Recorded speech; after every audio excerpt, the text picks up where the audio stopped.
We're live. Hello, hello. Howdy. Is that old chat still up? Howdy. Yes, it is. Let me test the new one.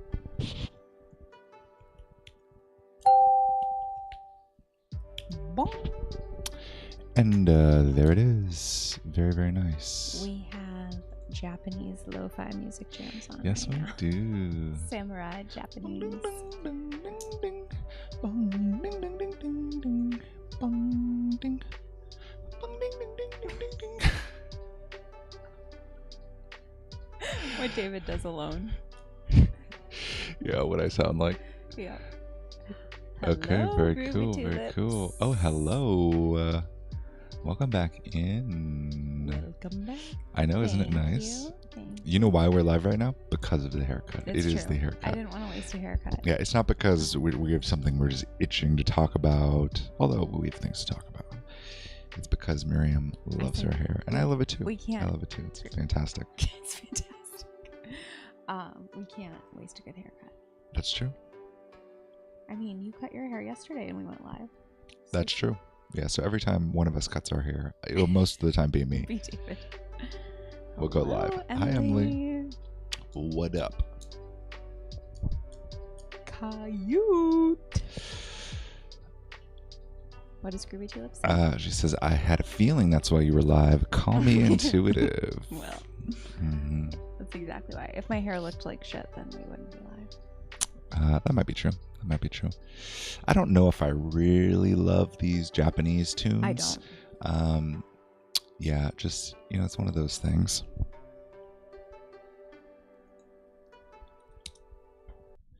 So let's just take them off for a second, But I don't really love space lo-fi either. You know what I mean? It's okay. It's better. It's kind of chill. It's kind of like just so chill. I really like when things are just like real, like laid back and so much fun. Do the coffee shop. Yeah, lo-fi and jazzy hip hop beats. We can try this. They're gonna play at the same time. You can layer them. Ooh. I like this a little better. Yeah. This is nice. This is lovely. Go back to our friends. This is where I paused our video. All right, Emily's going on a walk, listening to some fine tunes. Thanks for tuning in to Second Paradigm Radio. Today, we're going to play some John Levy in the background. We talk about the old world. So feel free to hang out, sit back. And for those of you going on a walk, have a great one. Why don't you? Why don't you? Oh. It's so chill over here. You'd be so good for radio. 97.5. The jazzy hip hop beats are the sexy vibe we're going for. We're looking for. Yep. Yeah, I mean, that's how I describe the second paradigm. Mm-hmm. Sexy. Sexy vibe.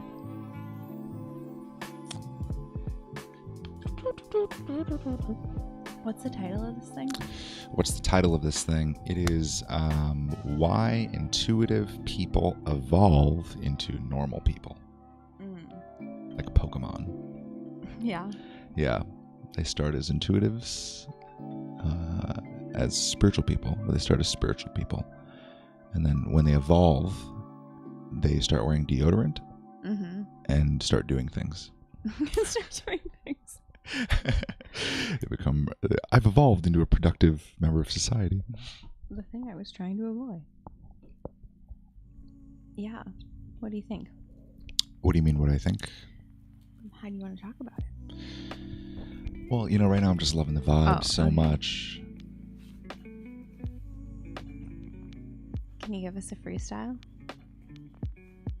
Yo, can you give me another freestyle? No, I can't. Yo. It's easier for me to play characters than just to play myself. That's what I found. Sorry. Why don't you play a freestyling character? Why did I play that was one. Wait, but there's got to be more. That's all. Yeah, that's but all my that brain character. doesn't freestyle very well. My brain runs like 10 seconds behind on freestyle. I have like a 10-second delay. Well, so do they. Yeah, but it doesn't work like I need another 10 seconds. Okay. Yeah, why don't you give us a freestyle? Too shy. I see. Too shy. She just thinks I'm a big pig and I'm gonna ham it up. Big pig. Ham it up. Yeah. You do like to ham it up. I do like to ham it up, but not at things I'm not good at. Well, what if we put a wig on you? Do you think that'll help your freestyling capabilities? That would help me freestyle. That would maybe help me to care less about being bad at freestyling, but that wouldn't make me want to freestyle. So that's the unfortunate truth. Okay. I feel like I'm talking deeper ever since. That would be the unfortunate truth. Sarah. 93.7 Jazz. Oh, thanks, Ben. Yeah, Ben's here. Yeah, Ben's in the house. Hello. Howdy. Thank you. Maybe put that on the ground. Or... Just the table keeps rocking every time you put it down. I'll put it right here. Okay. Just can't mess with the camera setup. What are you going to do with your cup? I'm holding it. That's why I'm holding it. Because I put it on the table, it'll get messed up. What if you just hit it with your foot? I know, and that was a terrible mistake that I'm grieving. And once I'm through the trauma of kicking our table and messing up our setup catastrophically, then I'll move on. So particular. We know That's not true. I think most people who know me would describe me as a really laid-back guy.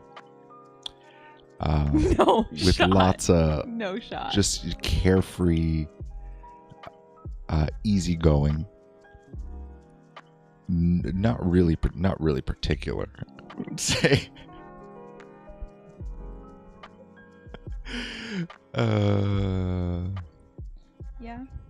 Yeah.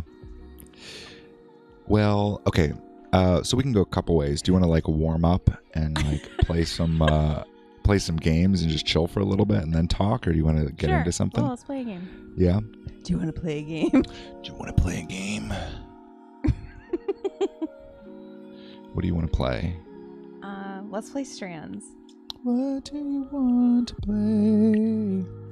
Strands. My brain works that way. The New York Times. It might not work that way live, though. I always feel like I'm better at stuff when I'm not being watched. Okay, let's see if this works. Foreplay. I know, I was thinking. Let's find out. Does it work? The fluffers. No, it doesn't work. That's a real job. Into property. The fluffers, warming people up. Oh. Before the big shoot. There we go. David's it's just very small. Teensy tiny. I am listening. I'm just ignoring. I know. You talking about fluffers. I know. David probably here, but we'll find out. David listens, but some foreplay. Well, you know what he does is he plays it back in his head. He has this gift. Do all men have this gift where they can replay? I hope so, because it's very convenient. Replay what I just said, even though there's like a really long delay between what I said and his answer. Yeah, I don't necessarily need to listen to everything.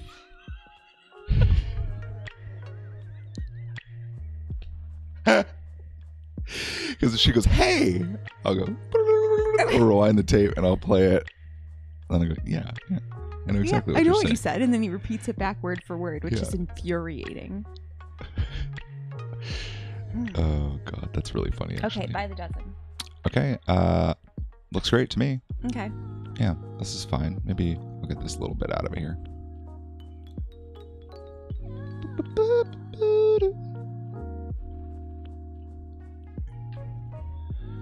We put our camera like right in front of our screen so it looks a little bit better, but it's hard to see. Mm-hmm. Okay, by the dozen. So like baker's dozen? I mean, the real thing is we don't really know. Roach, I don't think, is by the dozen. bounces? Yeah, do you see it? No. The end doesn't connect. Oh, No. I was seeing it somewhere else. It's funny. By the dozen. So probably like donuts, right? Right. Or eggs. Yep. Or Or like croissants. Or is it like a bakery kind of I don't know. Poet? kind of I vibe? see poet. Yeah, I don't think poets are by the dozen. Although, if you go on Twitter, What? Are they by the dozen? I don't know. Oh, It's a mediocre joke. Oh, mediocre.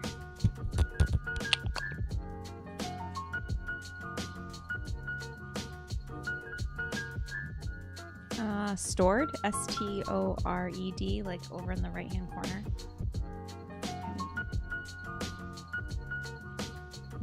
Mm-mm.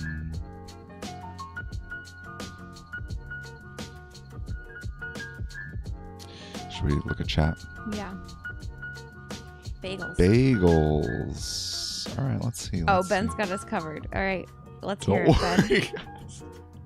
Hi, Sarah. Ben's notoriously bad at this, for those who don't get the joke. Like, I've never seen someone worse. No, we're going to get another middle finger. Do you see bagels? Wait, is there even a B? I don't see a B. You guys. What? Am I crazy? No, I don't see a single no B. B. But Sarah and Emily, are you guys on the Those are the same thing. an That's alternate so timeline? funny. So we got the Where are Mandela you effect guys? on our New York Times strands. Oh God. You guys, are you just messing with us? I don't know. Wait, where's a B? Bagels. Maybe just off of the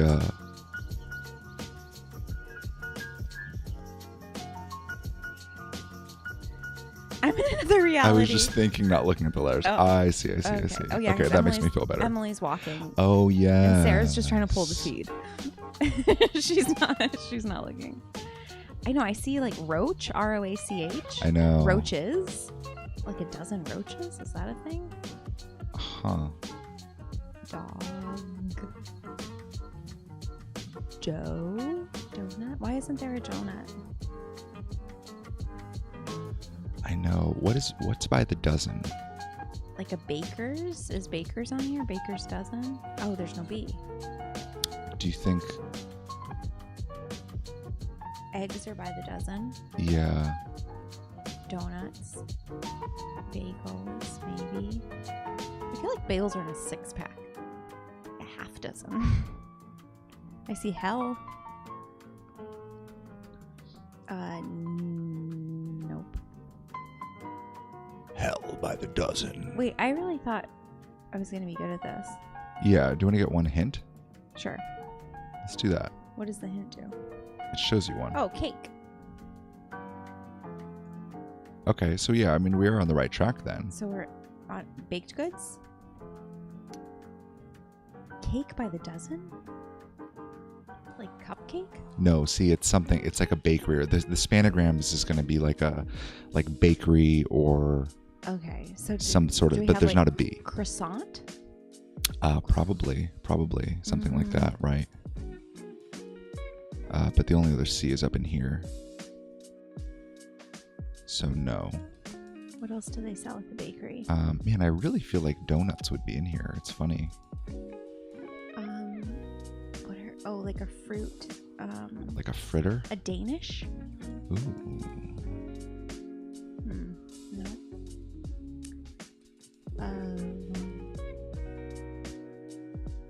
This is almost hot dog, but it's not quite.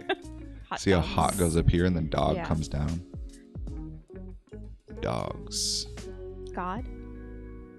God by the dozen. Welcome to the second paradigm, everybody. For Jazz at 8. Jazz 8:15. Thanks for tuning in to the 8 o'clock Jazz show with your hosts, David and Miriam. See, now that I made fun of Ben, we're not going to find anything. That's how this works. Oh, it's when punishment. You get, yeah. It's like, it's karma. Yeah. It's darkness. Yeah, look, pun. Ishment. Uh-huh. Mm-hmm. Ben's notoriously bad at this game. For anyone who doesn't get the joke, trust me, donut is there. I mean, it's pretty obvious.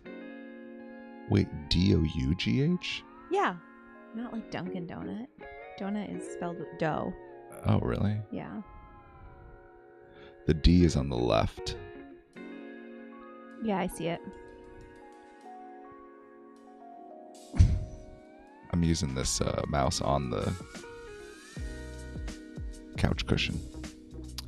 Wait, that didn't work. Whoa. Wait, because is this really how you spell donut? Yeah. 100%. With the O-U-G-H? Yes. Yes, Mensa.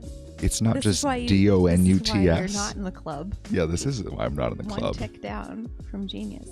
Yeah. That's true. It's this word right here. Is it donuts? Oh, donuts. Do donuts. Yeah, you're probably right. Dough. Nut. Oh, okay. Spanagram, everybody. Oh, so cake. Oh, so probably frosting. Do we have frosting? F-R-O-S, frosted. Nice. Yep. Chocolate? Yep. Jelly. Oh, yep. Oh, like powder? A cake powdered donut. Powdered donut? Yep. Glaze? Oh, yeah, we got it. Powdered. There we go. And this is glazed. And then what's that other one? And then this is roll sea-eyed. What? Isn't it chocolate? There's two, which is why. Oh. There's two. Like, iced. Like ice. Yep. Or... Probably. That makes but then sense. what's the other one? It doesn't make sense. Ice. Icing? No. Let me go back here and then we'll keep looking. What? That is Toad's donut. I know, the donuts. Ben says it's okay. It takes a while to get good at this. That's true. Well, you know, it's the jazz. My radio announcer's not as good at this. Oh yeah, that. Mm-hmm. I think that's what it is. It's that aspect of your personality.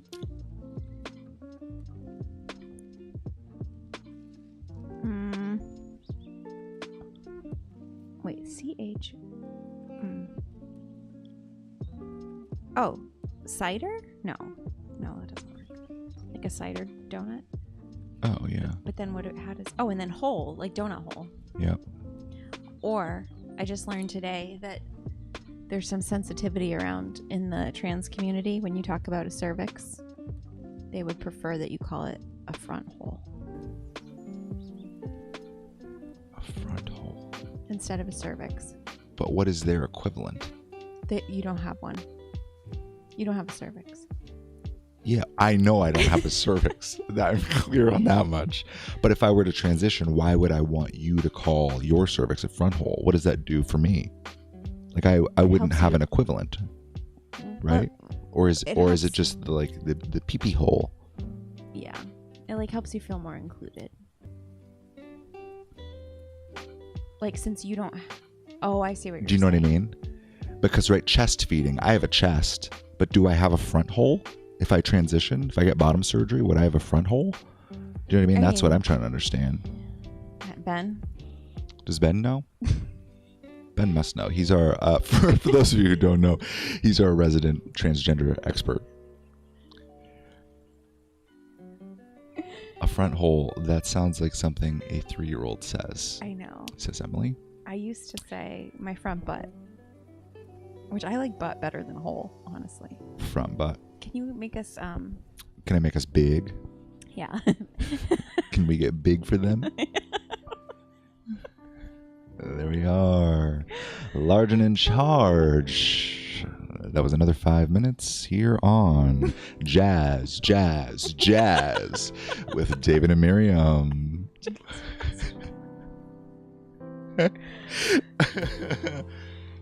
Oh, that was pretty fun. Do you want to plan another one? I could maybe go for like a contexto. Oh. But what do you think? I love contexto. I love contexto too. It takes us a while though. Not always. Sometimes you get it in 2 because you're crazy. I know. Let's use our psychic access, wait, guys. What? Oh, it doesn't like that I have an ad blocker on.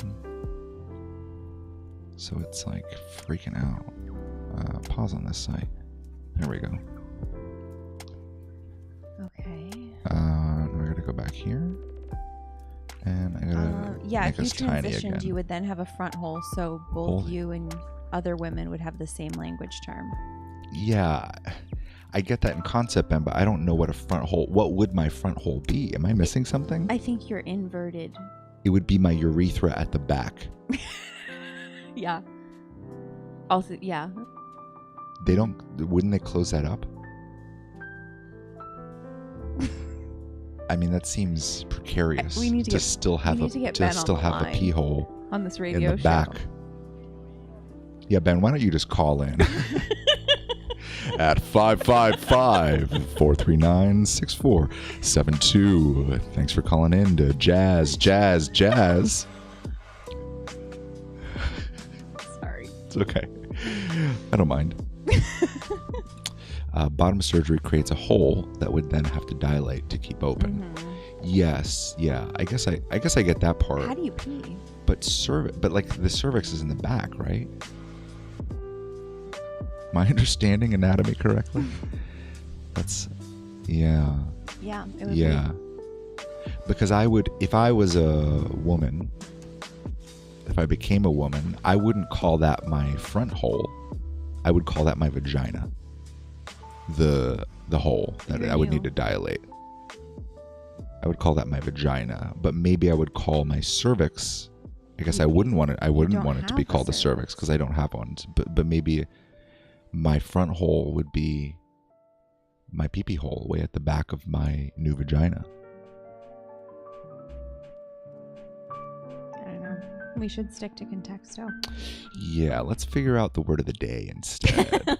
I think we're going to be better at that.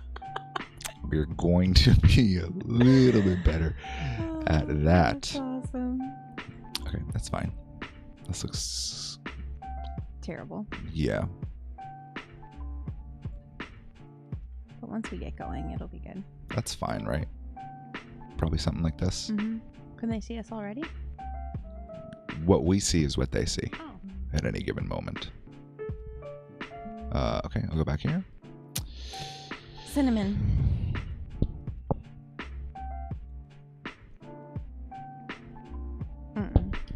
That's a no. At Jazz. Jazz. That would be crazy. That would be crazy. Music. Oh, obviously not. I'm wrong. School. Ooh, we get a 66. That's pretty good. The devil's happy with that one.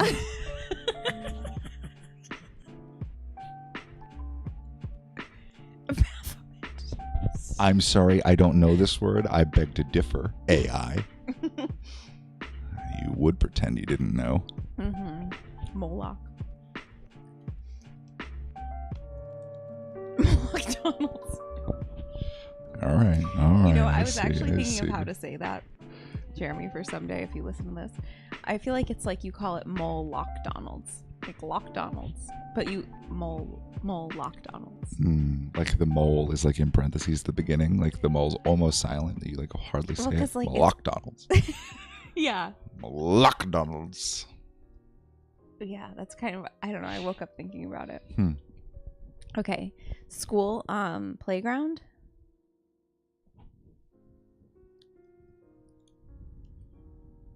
Study. Books. Degree. Desk. Printer. Up from study. Knowledge.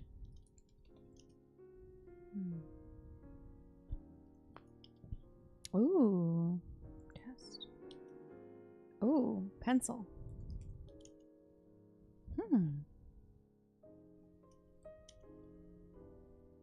Envelope.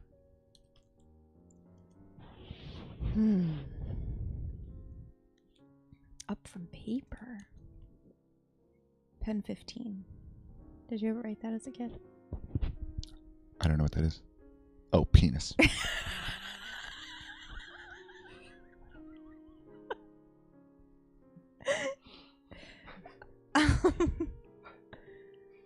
Paper is 11.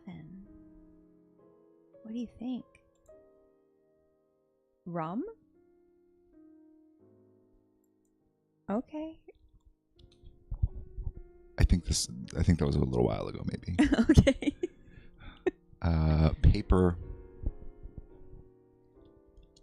I don't know, typewriter, but that doesn't seem right. Computer, no.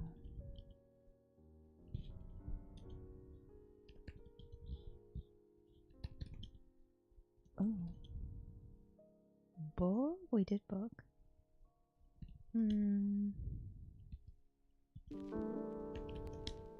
Oh, I feel like it's going to be a weird one.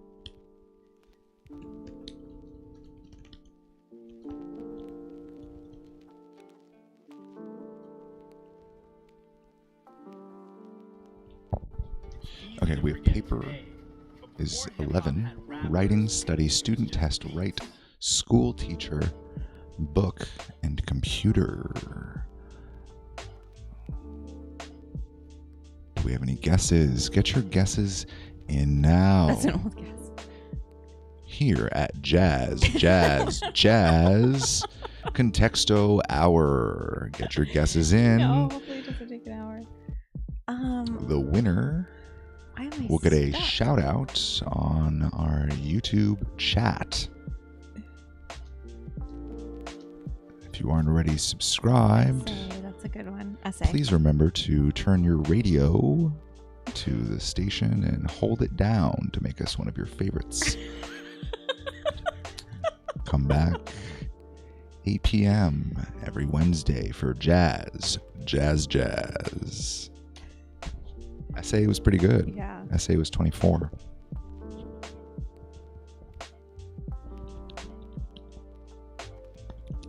I know, I'm literally stuck and I don't know why.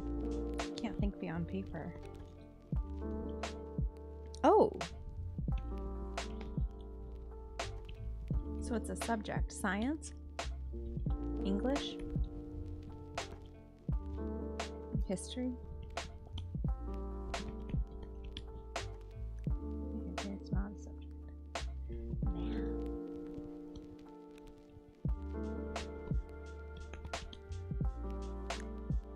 You did calculator? Ooh. Yes, I did. Calculus?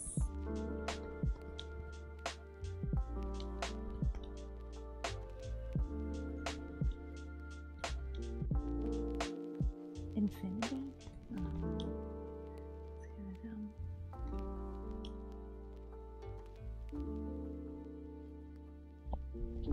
Huh. Wait, so now math and algebra are higher than anything else. That's fascinating, huh?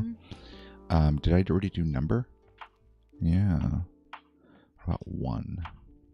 Yeah, so we're Addition, math, algebra. subtraction, those kind of things.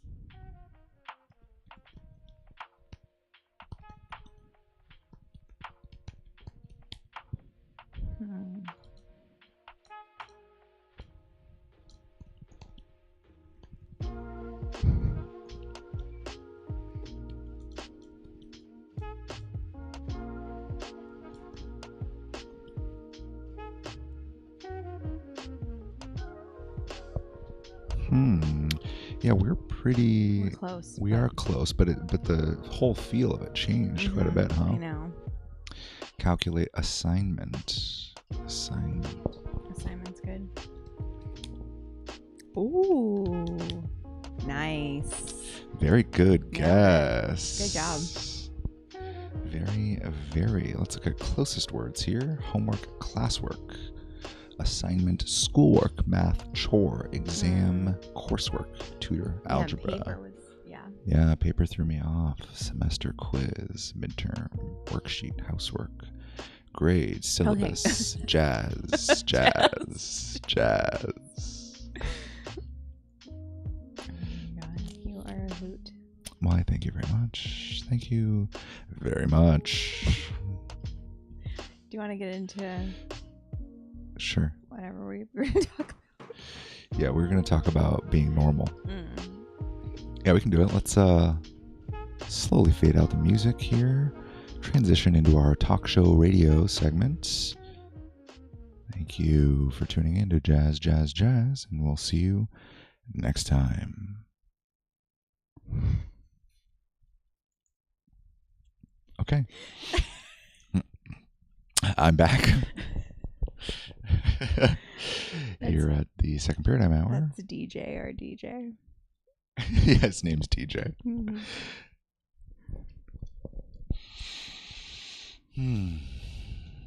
That was pretty fun.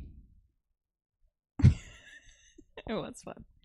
I hope it was as entertaining for you as it was for us. I don't know how to talk about. What? How to like transition into this? Yeah. With their front holes. You know what I was I wish I could have posted it. I was having trouble posting it. Before we get into it, do you want me to read our mission statement? Oh, now you ready? Why did you say it like that? Because yesterday you were like, no. You weren't going to read it yesterday. Yeah, well now I'm ready. Okay. Because we don't have anything else to talk about, I might as well read our mission statement. Okay. Mission statement. Okay, let's hear it. Who's going to read it? The radio host? Do you want to read it? No, I'll stumble, bumble all my words. Okay. It's probably... this is pretty fun, actually. Grade 12. Is it grade 12? Is it grade 12? Reading comprehension? I don't know. Level? I don't know. Should I run it through ChatGPT to make it simpler? Yeah. No, you should run it through ChatGPT and see what grade it is. Should we do that live on stream? Yeah. Okay, let me think of how to do this. I gotta pull up my notes. No peeking. They can't see anything is the thing. And then I gotta... Oh. What? Well, my notes have to update on here because I don't use this often. Because I don't use this often. I don't use this often. Because I don't Ham. use this often. Ham. Oh my God, I have coffee all over my shirt. Look at this. It's huge. That's a huge stain. Did you say all over me shirt? I got some coffee all over me shirt. Oh, drat. This isn't right. What do you mean? This isn't it. This is old. Well, is it that one? You said you wrote it in April. Yeah, but I have, I don't know why it's not syncing. Why aren't you syncing? Oh, because it's not called mission statement. It's called... Something more complex. What's here? It's called What's Here. Most of my notes are called What's Here. I know. I saw Is it that right this? here. 727. Yeah, this is... Oh, yeah, here it is. Here it is. Okay. So let's take this. Copy. It's the one that's in my book. Okay, now we can go to OpenAI. It's hard to use a keyboard on my knee. Yeah, but use it on the thing. Yeah, but our chords are right there.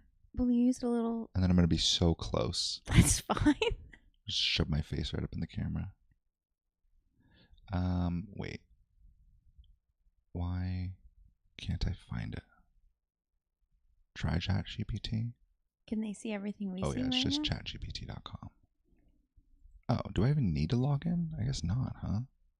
No, they can't see anything yet. So it's just me staring at the screen.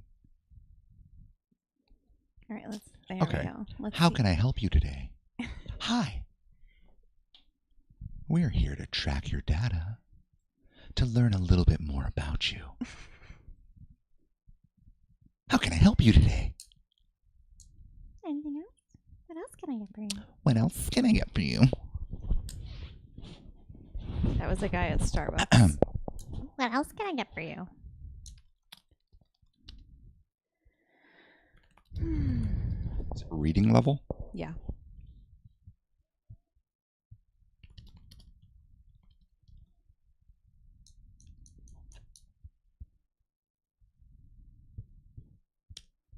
It's just a big block.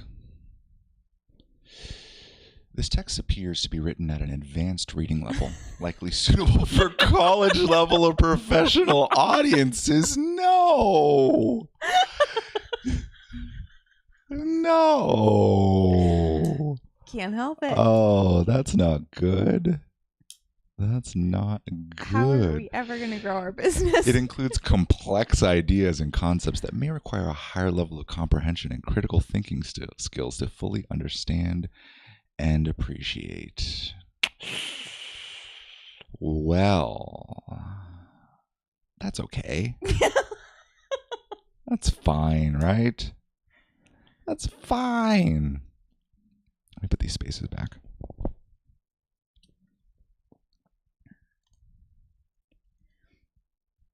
Are you going to read it to everyone? To see if everyone can hang, if we're at the collegiate level, like you. It's so hard for you, huh? I don't know how. See, this is what I struggle with. This is bullshit. How come I just write? I thought I was being clear and simple, and this text appears to be written at an advanced, likely suitable for college level professional audiences. Yes, no dum-dums. That's so annoying. But maybe we're all just too fucking smart for this shit. This fucking world. What, Okay, you think it's going to change? Because you have spaces in it now? You think it's going to be less collegiate? No, I don't. I was literally just going to type it in here. And then what? Just so it's here. Oh. So I can show it. I see. That's all I was doing. And read it. Oh, without exposing your... Without going into anything else. Notes. Yeah, because I can only share Chrome. Oh, okay. That's how I have it set up. I see. Okay. Here's what I got. For our mission statement, written April 28th, 2024, version 1. Who am I going to be today? This is college professor Dave. No, you don't want to tell me that, or I'm going to start talking real fucking boring. Welcome to the lecture, everyone. Please have a seat. A little nasally. One second while I pull up the slides.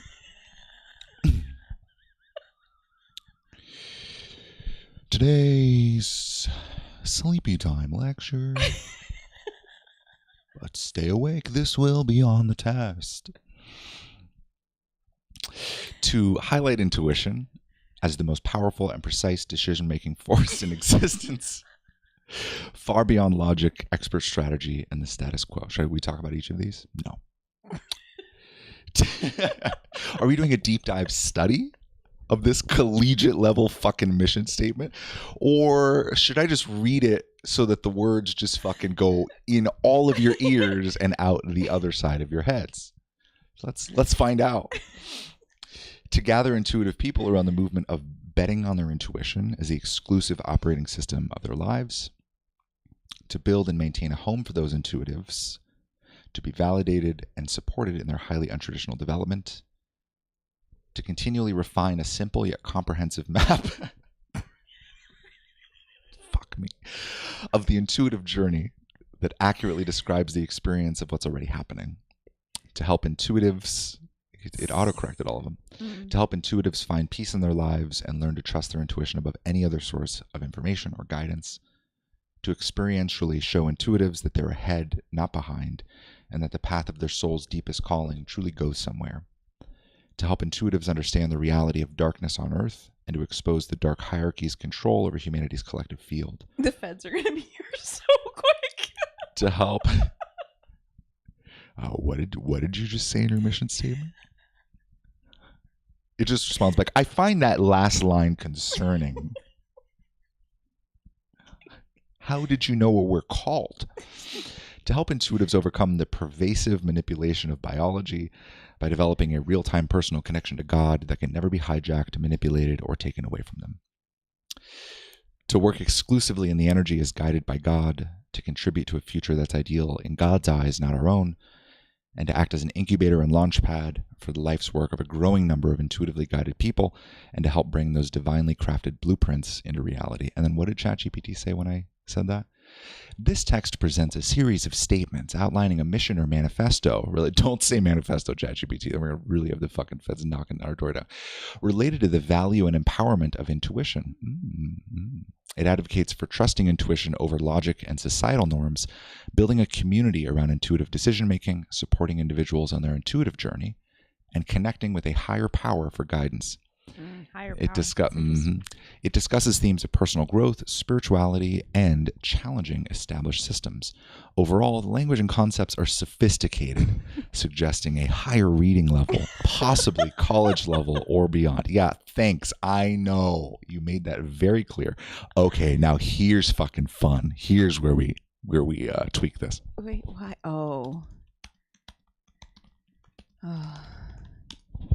Make this a 6th grade reading level. See, this is, oh no, this makes me so uncomfortable. I hate this. I can't talk like this. We believe that trusting your gut feeling is super important. It's better than just following rules or what everyone else does. We want to bring together people who listen to their intuition. We'll support them and help them grow in their own special way. We'll keep learning and making things easier to understand. Our goal is to help people find peace and trust in their intuition. We'll show them that it's okay to be different and follow their own path. We also want to help people understand the bad stuff happening in the world and how to make things better. We think it's important to connect with something bigger than ourselves for guidance. Our mission is to help people follow their intuition and make the world a better place. What the fuck is that? Isn't that crazy? Sorry, you guys can't see it. I can't do that. You know what I mean? Like that loses all meaning for me. It's total cheeseball. I mean, it's Mr. Beast. It's that. Hey, Danny. Hello, okay, Danny. But see, this is the thing, is this is 6th grade. So this is a newspaper, right? Yeah, either 6th or 4th. I can't remember. Talia said 4th grade. Oh, really? I think Sue said 6th. But then Mr. Beast is first. Yeah, so now...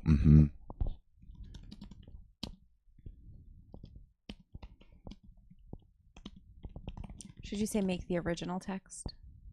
Yeah, that's what I was going to say instead. Oh, I see. I saw the word now. Sure. Oh, wow. Is this why I can't market our business? Probably. Yeah, try it. Okay. Now you're like Miss Rachel or something. Who? Miss Rachel. Hi, kids. You've seen her. Well, you've seen the other guy do the impression of her. Oh, man. Okay. I need like a more colorful shirt. Do you want to change real quick? No. Are you sure? No. I'm sure. I don't have anything that's absurd well, hold enough. On. Yes, we do. Hold on. I need a wig? Yeah. What am I going to wear? The long woman's e-girl video gamer wig? I don't know. Let's see. We have options. Okay, I don't need a wig. You sure? You could dress as peanut butter and jelly.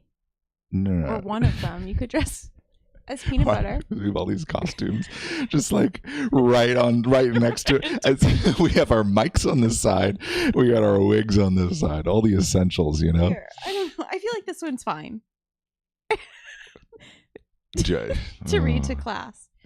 Yeah, but this is like, hey kids, we got a guest coming in today from the farm. He's going to talk about cows and milk and shit. No, the characters are too contrasting. Let me just be like Blue's Cluesy real quick. Here, take this. Take this wig. Take this wig from thy hand. You need something. What? I mean, I could wear those glasses, but then I can't. They're boring. Hold on. No. I don't need something. I don't need anything. Do you want like an air guitar? No, I don't want an air guitar. Sure, give me the air guitar. It's gonna. No, that's gonna take so long. No. You could kind of sing. You could do like a sing-along. I can do one anyway. I'll do one anyway. Just please stop. Please.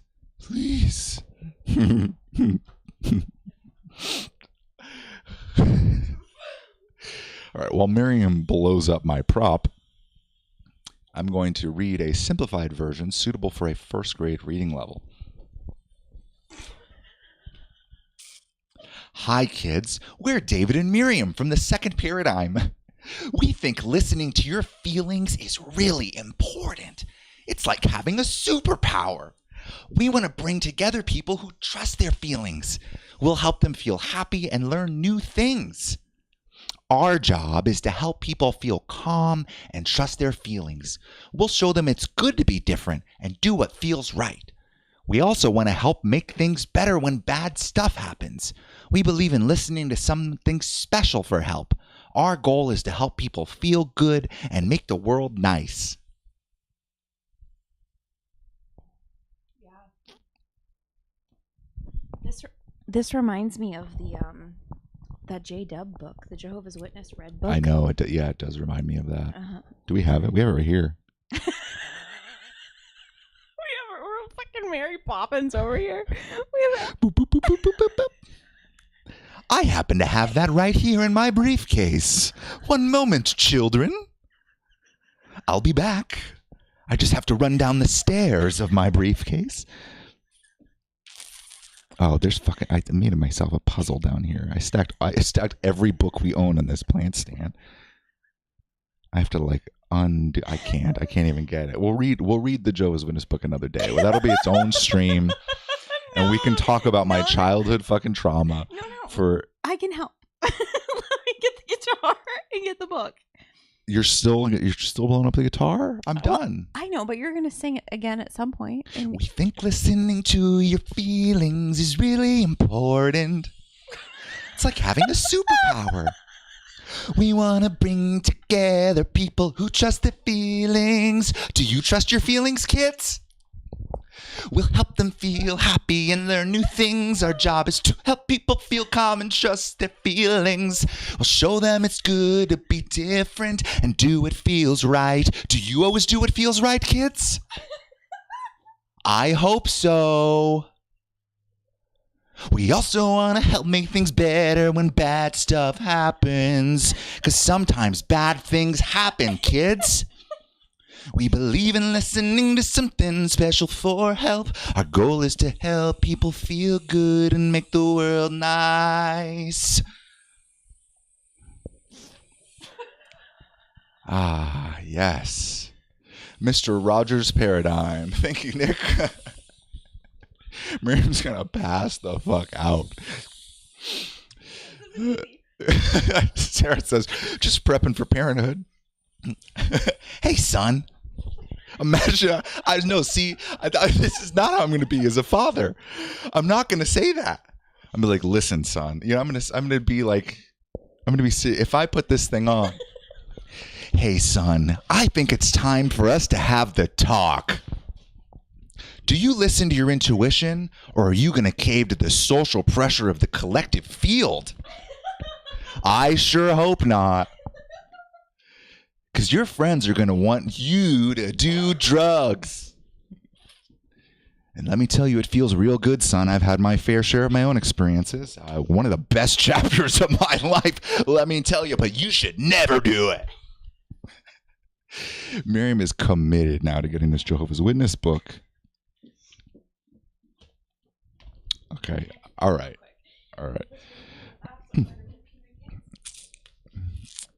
All right, Miriam worked very hard on this, but I think I'm going to put it down. It just keeps going. This looks ridiculous on camera. It just keeps going. Oh God. Oh. Okay. I mean, see, stuff like this makes me frustrated. But see, okay, hold on. What if I compromise? Let me grab it again so that it doesn't do the wrong thing.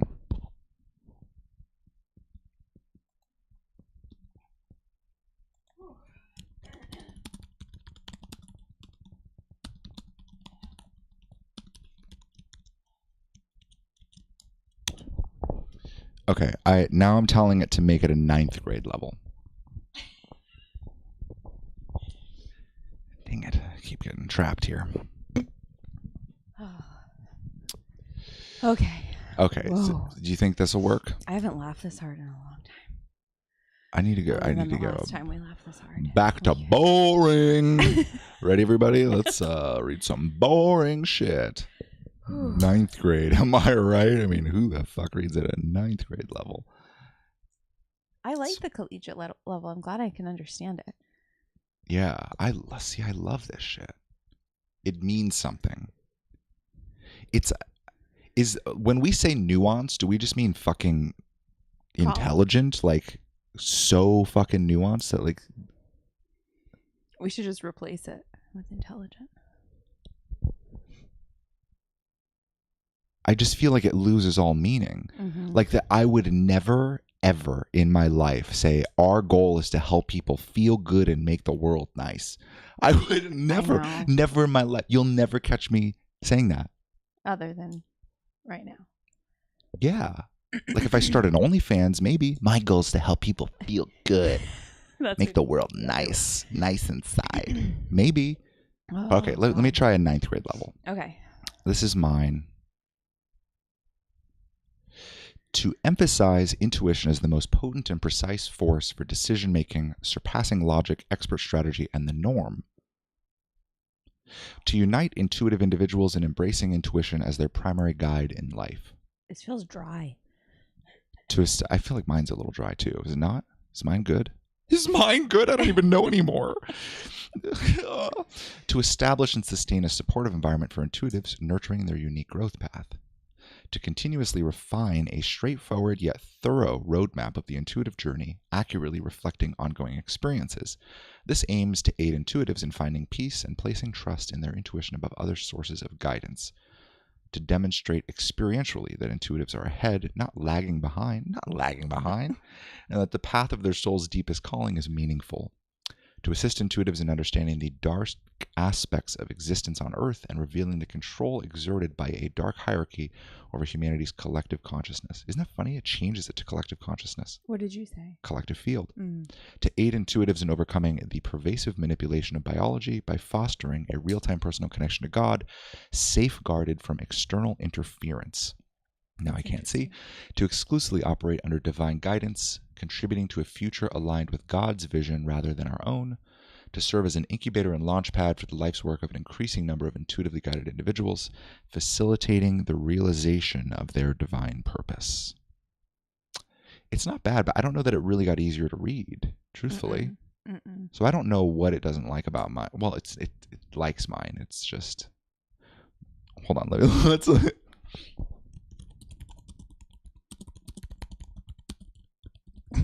Do you think my original text was good? Do you think my original text was good?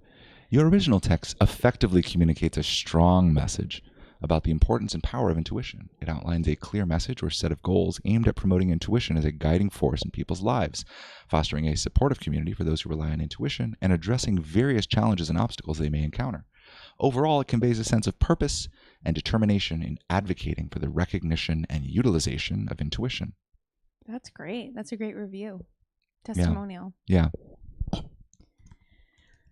it on the website. So, like, how many stars out of 5? Start. Oh, dang it. I'd give your original text 4 out of 5 stars? Wow. It effectively communicates its message and goals, but it could benefit from some simplification and clarity in certain parts to ensure broader accessibility and understanding. Mm-hmm.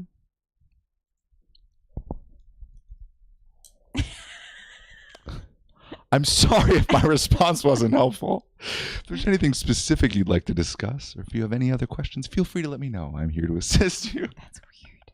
Dick. That's funny. That's funny. Wow. Not even Wow. 4.5? Man. I don't know. I don't know. Well, that's that's that, huh? Oh my god. That was so funny. I hope that translated to funny on the other end. Yeah, I think the original point of that was I was excited about my mission statement, but that was pretty fun. That was pretty fun. I think I'll post that at some point. Great. Yeah, I thought so too, but ChatGPT gave it a 4 out of 5. I mean, that's like an 8 out of 10. 80. That's a low B. All right, kids. Today we're going to be reading You Can Live Forever in Paradise Earth. I grew up with this book. I grew up with I would study this every week. Yeah, it was kind of weird when I was reading it out loud in the car. He was finishing the sentences. Yeah, copyright 1982 by the Watchtower Bible and Tract Society of Pennsylvania. It's wild. Do you think we can find that one part? Which one? Yeah. Yes. All right, we'd like to read here from right page 12, The Kind of Life You Desire. It's this subheader. Show the picture.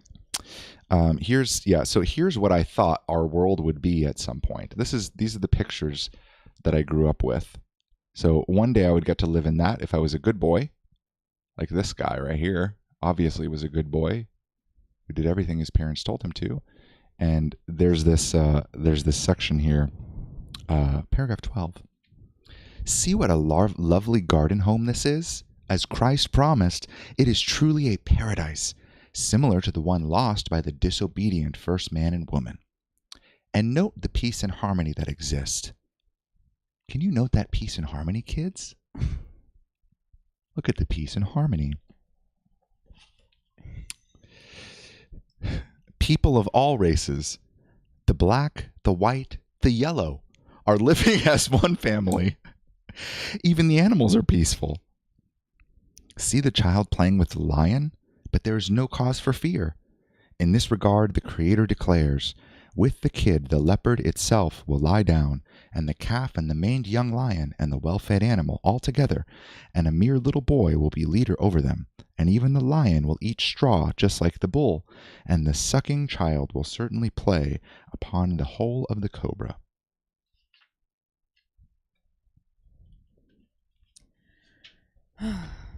Can you see that little child playing with a lion, kids?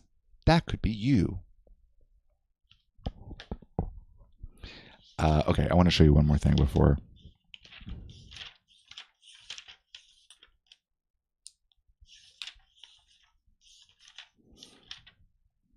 So not only did I grow up with images of paradise, but I was very isolated from the world. I mean, I went to public school, but like no extracurricular activities and didn't really like have friends and whatnot. So I didn't really know friends outside of school.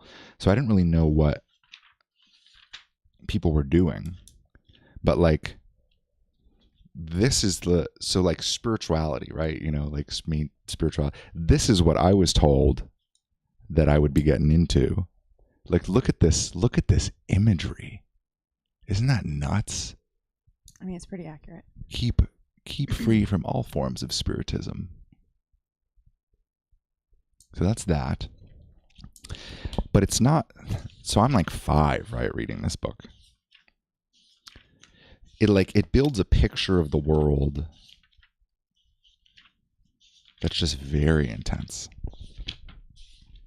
I'm trying to find this page in particular. Them your speech? I don't know. We're going to live react to my speech. Yeah. It's pretty adorable. It's only like 5 minutes. I could probably find it. I don't know if I'm going to find what I'm looking for. I'll find it. You know what I'm talking about? Yeah. Okay. Okay, see, the thing is I would have to set up a different screen share, but I can probably do it on the fly. I can set up another scene here. That's the other thing is I don't have it on here. VHS videos. Maybe I do actually. David's first talk. Just has to download from the cloud. Just wild. This is where it all began. Oh, there you go. Yeah, it's these. It's those kind of things.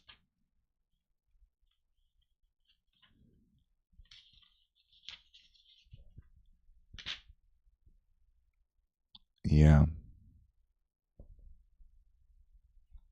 It's just stuff like this.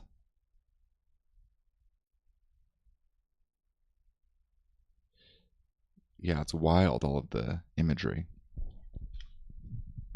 Yeah, the propaganda is pretty nuts.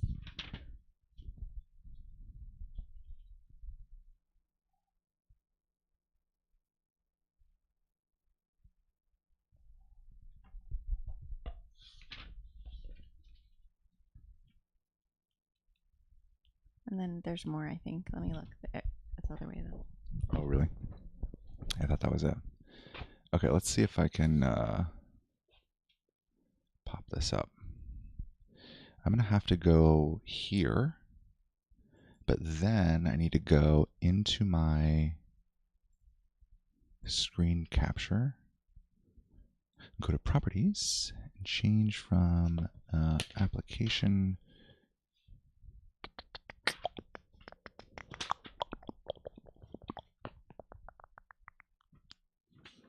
I wonder if this is it actually. No. See, I don't actually know what it would. Oh. Yep. Yep. That is exactly it. That's funny. QuickTime Player. David's first talk. Hey, kids.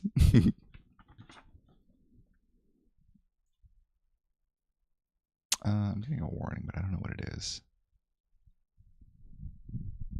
I'm getting a warning. I don't know. How do you find out? I just need to go to the. Oh no, community guidelines. No, that's yours. I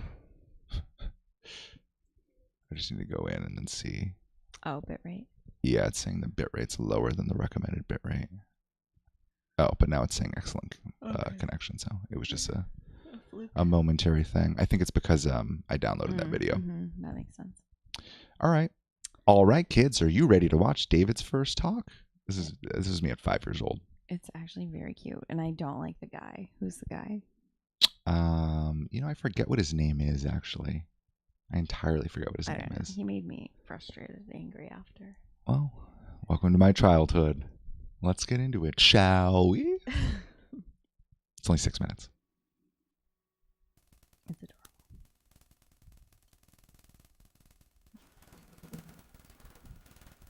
Thank you very much, brothers, for that fine material.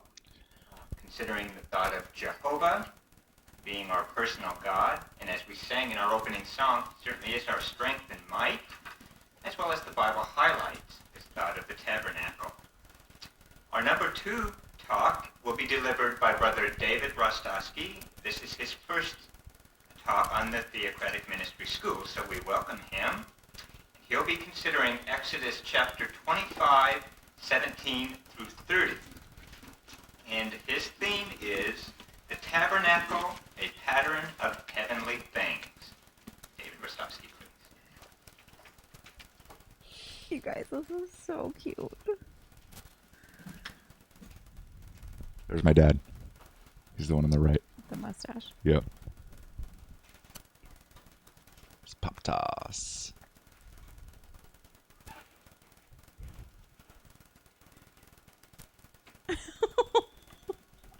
I had to step on a stool. So cute.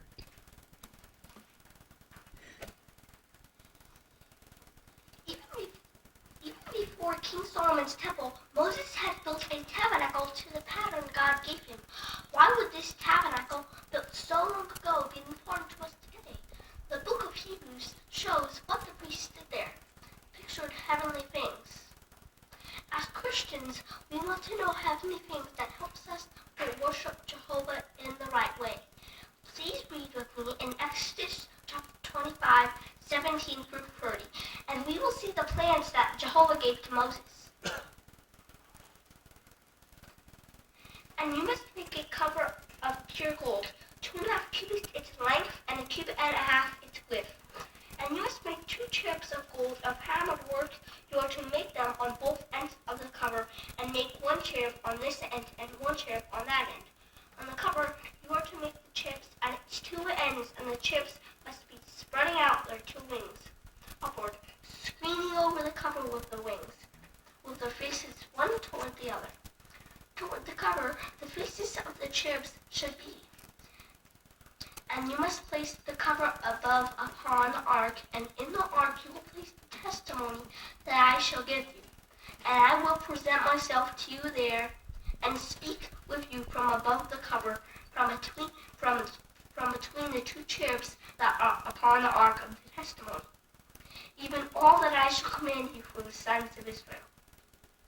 And you must make a table of acacia wood, 2 cubits its length, and 1 cubit its width, and 1.5 cubits its height. And you must overlay it with pure gold, and you must make for it a border of gold round about, and you must make for a rim of a handbreadth round about, and you must make the border of gold for its rim round about. And you must make for its 4 rings of gold, and place the rings on the 4 corners that are for the 4 feet. The rings should be close by the rim as supports for the holes to carry the table. And you must make the poles of acacia wood and overlay them with gold, and they must carry the table with them.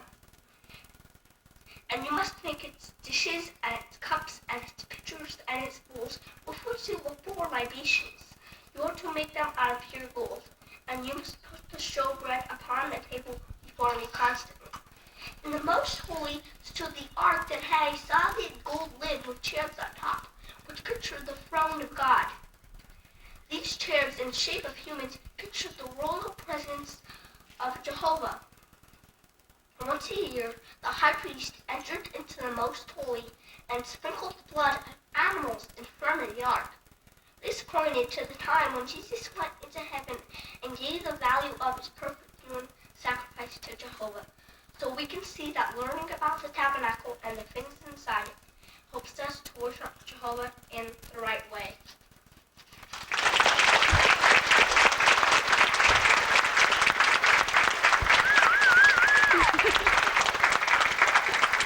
Oh my god, so cute.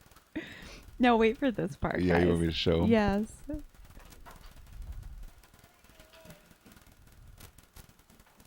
It's just indicative of. Only Jehovah can make a 5-year-old speak about the tabernacle. David, thank you very, very much. You did a beautiful job with the reading and also helping us to appreciate the meaning of what you've read.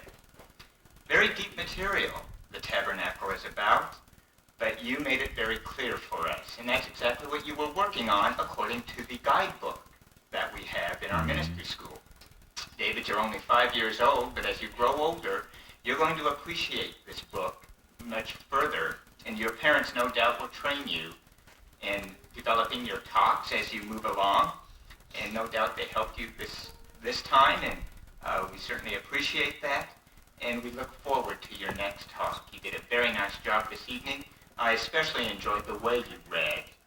Your modulation, that is your pitch of voice, was very good, and your words, the way they were expressed, was excellent. So again, we thank you very much for that, and I might just bring out that your timing was 3 minutes and 12 seconds. So you still had a little more time, but this was your first talk, but we look forward to hearing you again, and perhaps maybe you can work on timing and conclusion the next time. Rude. Thank you very much. We'll now hear from Sister Lockett and Sister Lockett as they to my childhood. I just feel like that is the rudest thing to say to a 5-year-old. Like, just leave it at the good jobs, you know? Mm. Do you think that shaped the way you speak? Now that's why you have your slow jazz. Yeah, well, he did say that the pitch of my voice was nice, which I thought was funny because it started with even before King Solomon built the tabernacle. How cute, you know, Emily. Did you love it? Yeah, Emily said, "Oh my God," crying, tearing up face. Mm-hmm. I know, it's adorable. Maybe that's why I don't like reading at a first grade level, because when I was in first grade, I was reading about the tabernacle. Yeah, which no one was doing. And you shall take acacia wood and wrap it in gold, 2 cubits its length, and the cherubs shall face each other at a 47.349 degree angle. So good. Oh God. What is the story of the tabernacle? They're just talking about like. Welcome back to jazz. All they're really talking about with it's King Solomon's like temple. So he built a temple for God. So King Solomon was King David's son. So it was David and then Solomon. And he was also the guy that we thought was a narcissist. Oh, funny, yeah. Because he was the wisest in all the land. Yeah, but right? because he had a dream, right? He had a dream that made him the wisest in all the land. Well, he asked God. I think instead of asking God for like riches and wealth, he asked God for wisdom. So then God granted him wisdom and riches and wealth. Yeah, that was the guy we didn't like so much when we were reading the Bible. But so Solomon built the tabernacle or the temple. It's like a temple for God, and there were very specific directions. And there was the holy section, which was like you would enter. I think only on certain days people could enter the holy, and it was like actually I think it was, for some reason in my head I have it as like the Fibonacci spiral, like a smaller room and then a bigger. You can see it. I can only see it myself. There we go. But I picture it kind of like that. Like there's a smaller room on one side and there was a curtain in between the two. So there was the bigger part of it that was called the holy, and then there was the most holy, which is where only the priests would go in, and that's where they kept the Ark of the Covenant. And the Ark of the Covenant was built to the dimensions that I just read you guys as a 5-year-old, to certain dimensions, and there was 2 cherubs, but cherubs are a certain class of angel, and they were facing each other on top, and there were the rods that went through it. I mean, similar to how it was in Indiana Jones. That's what Jason Sherka was supposed to go get. Yeah, something like that. But that's what that was about King Solomon's tabernacle. And I think there's something with like modern day Jews want to rebuild the tabernacle, right? They want to rebuild the temple, Israel or something like that. There's something, and then the red heifer, and there's all sorts of like prophecy and all sorts of things that they talk about. But yeah, the tabernacle was built by David's son, and God told David that he couldn't build it. His son would have to build it because David killed too many people. He was a warrior.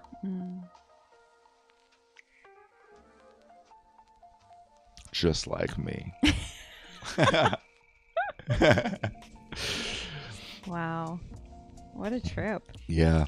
It's interesting. What's it like watching that back? There's a vibe. It's like an energetic like frequency, and I can tune right back into it, and it makes me zone out. Yes. That was happening when I was reading this book in the car when David picked it up. Yeah, it makes me like gloss over, but it still is like getting in there. Yes. It's a weird, it's like hypnotic. Yep. Yeah, the writing is so elementary. And it's weird, when I was reading this out loud, I was like, man, they're connecting dots. Oh, this was the one. This picture. Oh, yeah. It's right at the beginning. That's like, the world. There we are. This is the world we live in, and that's why we need a new hope. Did God intend the world to be like this? So that's what I thought everyone else was doing while I was going to church. That's crazy. Oh, God. Yeah, it's weird. It was weird reading this as a complete outsider to just religion in general, but definitely J-Dub's stuff. And like, it was weird to see the dots that they were connecting. Like, they tell you something, and then they tell you about what it means in the Bible. But if I were to read that in the Bible, if I were to read that Bible verse, I don't know that I would extract that same meaning. Like, and it's like a rule set and how you want to live forever. Like, and there's a lot of live forever, which I find fascinating. Yeah, my brother said the first crack in him believing in the religion was he was young, and he went out and knocked on a door, I think with my dad, and a guy came out and was talking to them, and he was like, "Young man, do you really want to live forever? If you really think about it, you want to live forever?" And my brother never thought about it, and then that was like the first like, "Do I want to live forever?" Fascinating. Yeah. For me, it was, I would love to have sex, I think, and have a girlfriend. I like girls. Smoke. Yeah, and smoke pot. Maybe this isn't the religion for me. Ecstasy feels pretty fucking good too. I like those raves. I like those raves up in Phoenix. Maybe I'll do that instead. Yeah, it's so weird. It's like, it feels disjointed as I'm reading it. I mean, I don't particularly like the Bible either. I feel like there's like so many hands in it. It's hard for me to read. But yeah, I don't know. There's like, it's like dumbed down. Like, it's like a first grade level. And it's like, yeah, so here, the kind of life you desire. Look at the following pages. What kind of life are these people enjoying? Would you like to be one of them? Why, yes, you say? Like, it's like, wait, what? Look how healthy and youthful they appear.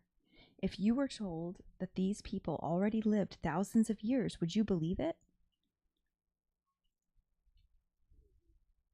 And then it talks about how Jesus can heal people and perform miracles on sick people.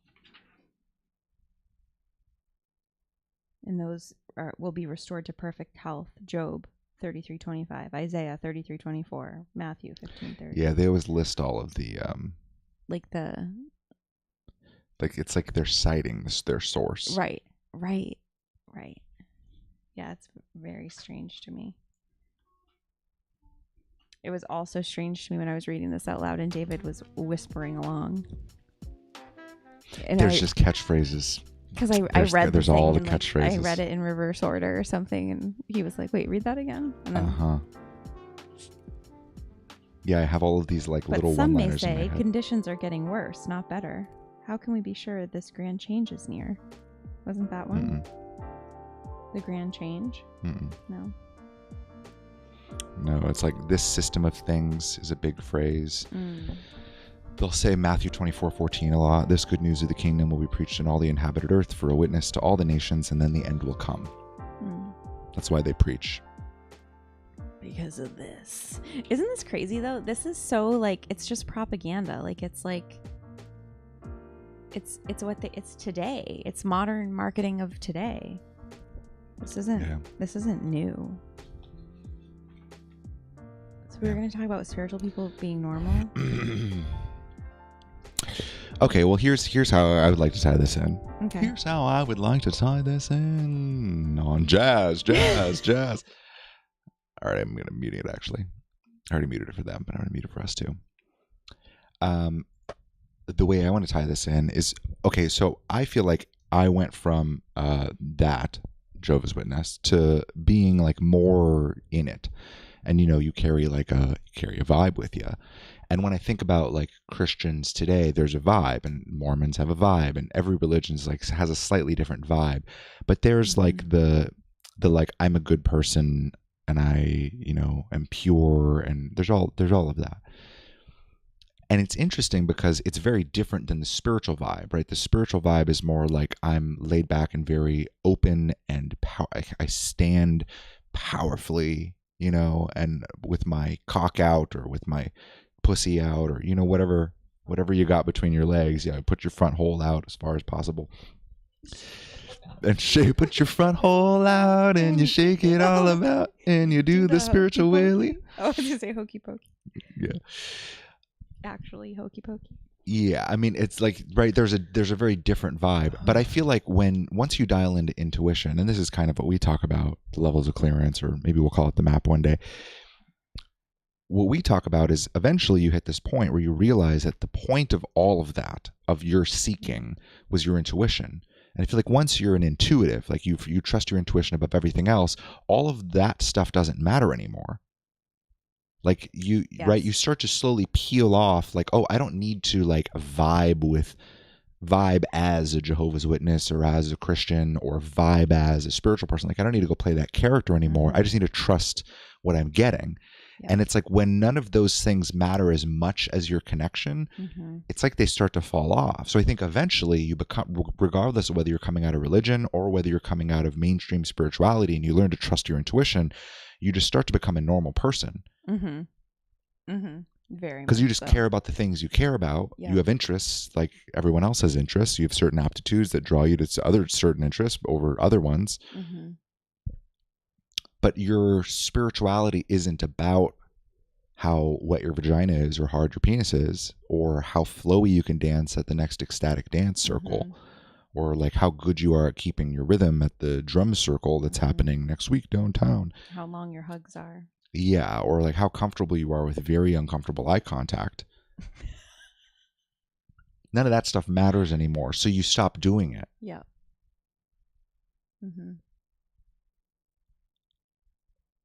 Yep. And it doesn't matter if you like buy free trade or organic coffee, maybe organic for the health benefits, but the free trade thing, you know, it's like, it's not as much of a status symbol anymore of I'm a good person because we are all one and I need to take care of the whole in every single thing I do by following every UN agenda. It's less of that. There's room to like question things. There's room to just be whoever the fuck you are. There was room for me to like, okay, like I'm just going to smoke cigarettes and be a spiritual teacher. Okay. That's just going to be me. Yeah. And I'm also going to pick locks and like become a maintenance man and not dress spiritual and carry a gun most days, every day. Have holes in your shirt. Have holes in my shirt that in coffee stains. The same shirt I wore on last night's live. I fucking realized it's so embarrassing. I just fucking fell asleep and just woke up and I was like, well, I just wore it on the live. Who cares? Here we are in a second live. Fucking same shirt now with an added stain. That's the only thing that changed from last time's live. But like, who gives a shit, you know? And I would have cared much more before, but I'm realizing that things like that don't matter anymore. The only thing that matters is my real-time personal connection to God. And outside of that, who cares? And I don't need to know all like Saint Germain's historical background and which land he's the fucking whatever over, you know, which land he guards and which ley line. Like none of that shit might not even be real. Probably not.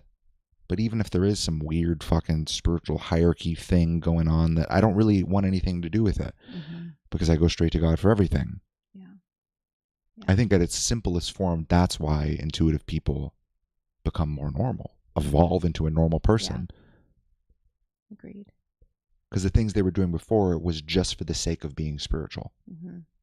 And it's so hollow. Yeah. And once you see it, it's embarrassing. It is embarrassing. I know, and that's what I'm seeing a lot of on the internet, like secondhand embarrassment. Yeah. I'm like, oh man, like, and there's not the like knowing or the, I don't even know what it would be, but there's not this sense of like, okay, I'm gonna go explore this pocket and it's gonna work until it doesn't. Like that's not a thing. No. Like when you go to explore a pocket, I found it. And that becomes your whole identity. The secrets of the universe are mine. And it's like really unfortunate because like I think it works until it doesn't is it's just true. Yeah.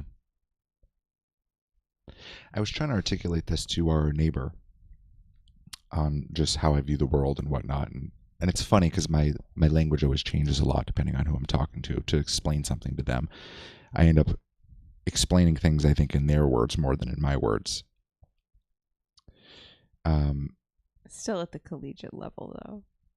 Yeah, still fucking incomprehensible to everyone. But which neighbor? Flower lady? Yeah. Yeah. I don't remember. Tell me. We were talking about something.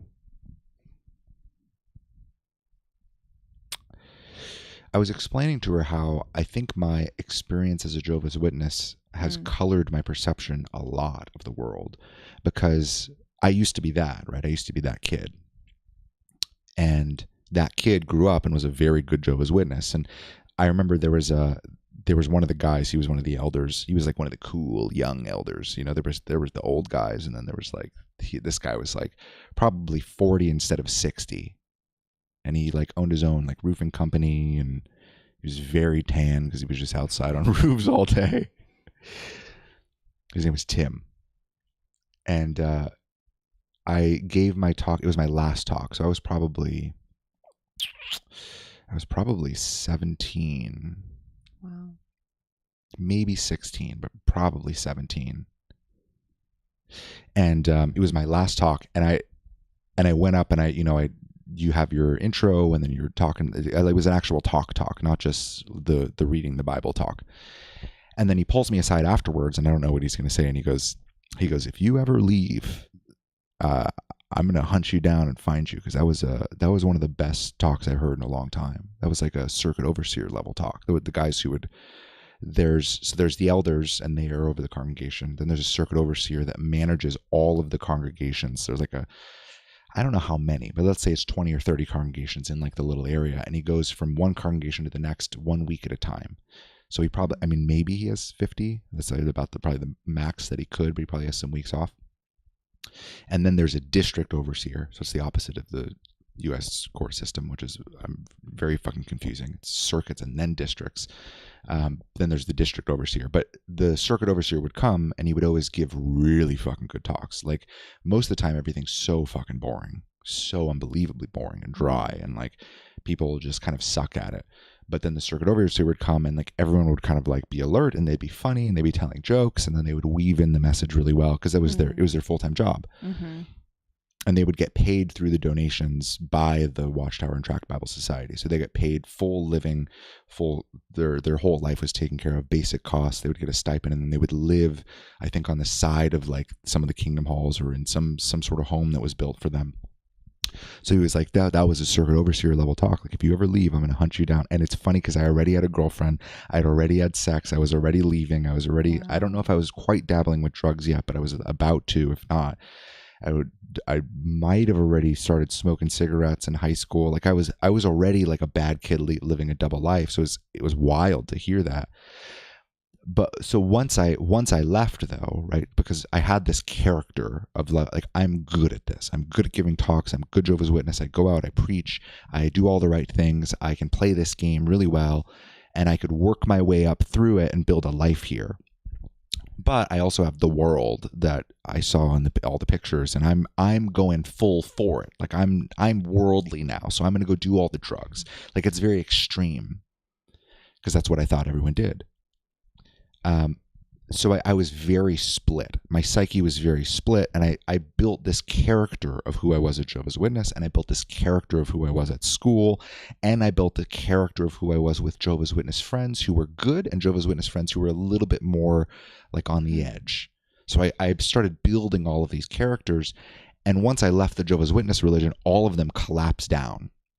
And suddenly I was just a kid who was in college and wanted to become an entrepreneur, and like my psyche kind of collapsed down, but it still felt like I was playing a character. I didn't know what character I wanted to be, but I knew that I was still playing a character. Like I had to kind of find myself underneath all the layers.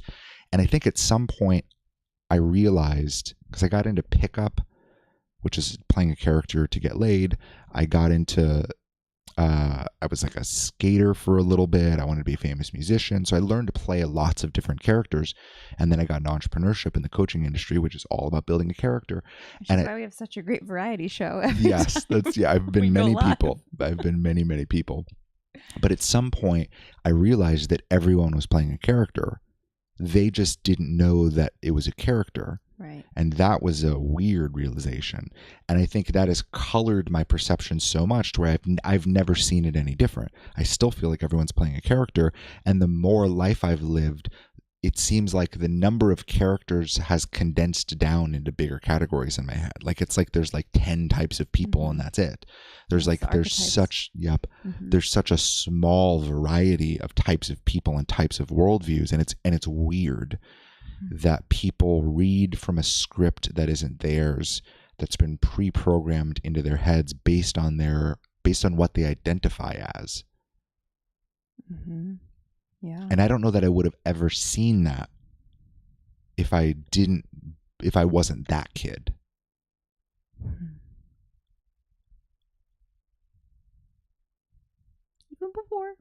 Even before King Solomon built a tabernacle.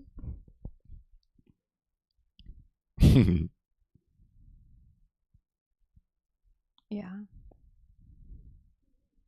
I mean, I can see how your life played out the way that it did and the way that it has. Mm-hmm. And for you to pop into so many different iterations of life to then see through them. Yeah. Like you've experienced so much more than the average person. Just being Just being a hoe witness. Just being a J-dubs alone, that's kind of an anomaly. There's not that many of them. Yeah. It's 0.1%, 1 in 1,000. Well, to be a Jehovah's Witness and then to leave, too. Yeah. Like it's... Yeah. Yeah. Yeah, you've had a lot of life experience in a short amount of time. Yeah. I know it's weird because I used to wonder if my psyche fragmented a little bit when my mom died. But it's weird when I reflect on it. Now it's been 13 years. I almost feel like my psyche collapsed from being fragmented. Like it collapsed down into just like a sad, confused college student. And I still had a face on, but I was suddenly consistent. Because the reason why I wanted to stay in was because my mom. Because shortly before, right, I took a very different approach than my brother. My brother hid everything, and then he moved out, and he still hid everything, and he never addressed with my parents that he was leaving. He just slowly backed out. But I was 16, and I was like, I want to have a girlfriend, and I think I'm done with being a Jehovah's Witness. And I remember, oh my God, it's crazy. It's burned into my memory. My mom's sitting on her bedside table in her bedroom, and I'm talking to her, and I say something like that. I don't think I want to do this anymore. And she just goes, so what you're saying is you want to live in this house and you don't want to be a witness? And I was like, yeah, I think so. And she just goes, just disgust. And she just turns her face and that's it. That was the end of the conversation. Wow. It's wild. I've never heard that. So there's I took that approach. And then that was maybe 6 months to a year before she died. But I don't know, I felt like I was still in it and still doing it and kind of pretending because she was still alive. And when she died, I don't know that I cared as much what my dad thought about me being good or bad, because I wasn't really worried about his mental health or... because growing up, my mom would come to me maybe once every year to 3 years, and she would try to give me all of her jewelry and money and tell me I was going to get a new mom. And I didn't really understand what that was at the time, but I was aware at some point that that's what was happening. And yeah, I don't know. It's just another life experience that people don't really have. Yeah. I thought my brother and dad also had that experience. But she only told me. She never told my brother or dad. But I remember she tried to give me all of her money. I was like, no, go to Japan and see your family. And then she planned a trip with my dad, and they went back and saw Oh, her wow. dad before she died. Wow. And it was right before he died. Wow. So he and her died within a year of each other, I think. So she got to go back to Japan and just with my dad, not with me that time. Cool. She listened to you. Yeah. Yeah. So she had just all this cash saved up. I think my dad would go to the bank and like, you know, just bring home and like, oh, here's 20 or whatever. And then she would just put it and store it in her little dresser. But yeah, I mean, she would try to give me like, it was like $2,000 in just all of her jewelry. But yeah, I forget what my point was. It's okay. I feel like when she passed away, I collapsed back into myself. And then it was just me kind of navigating the world. I mean, there was obviously like trauma, and I was a little like dissociated from my feelings for sure. There was like a layer. I couldn't completely access things.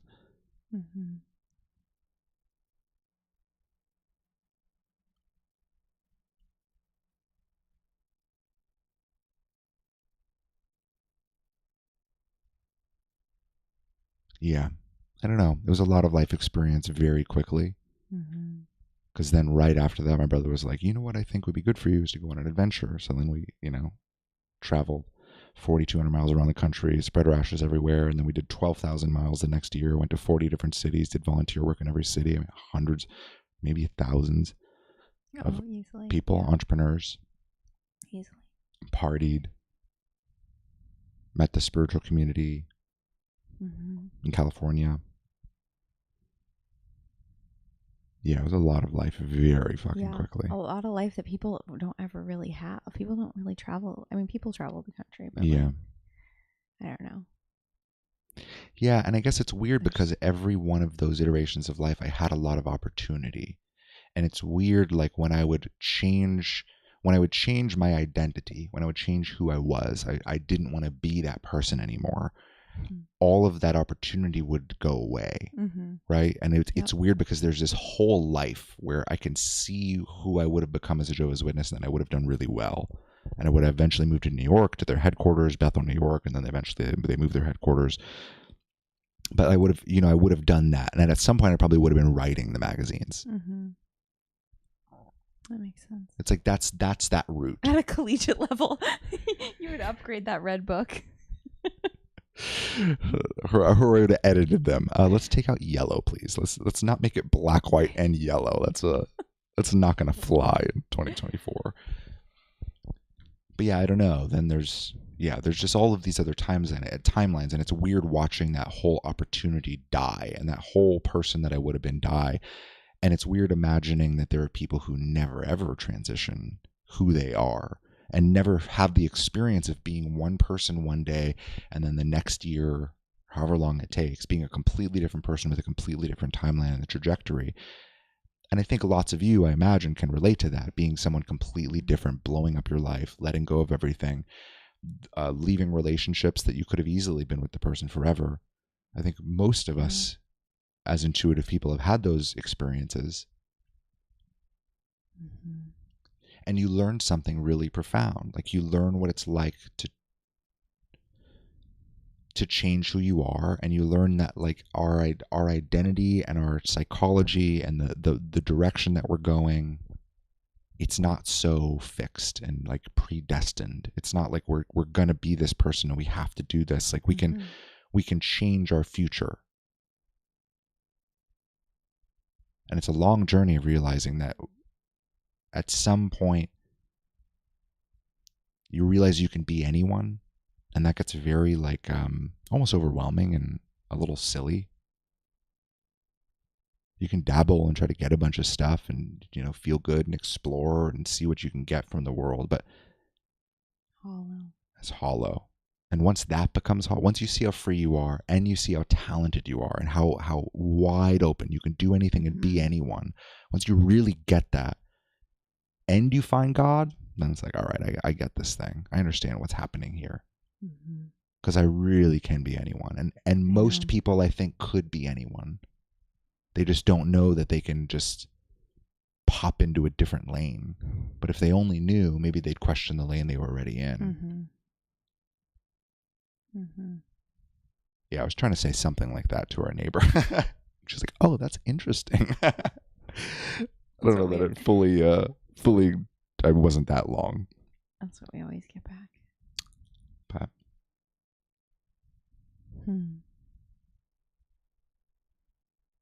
I know when I look at like what a hashtag spirituality, mainstream spirituality is talking about right now, I'm like, oh, I could do this. I could do this shit. Like I could go on TikTok and I could do fucking mediumship.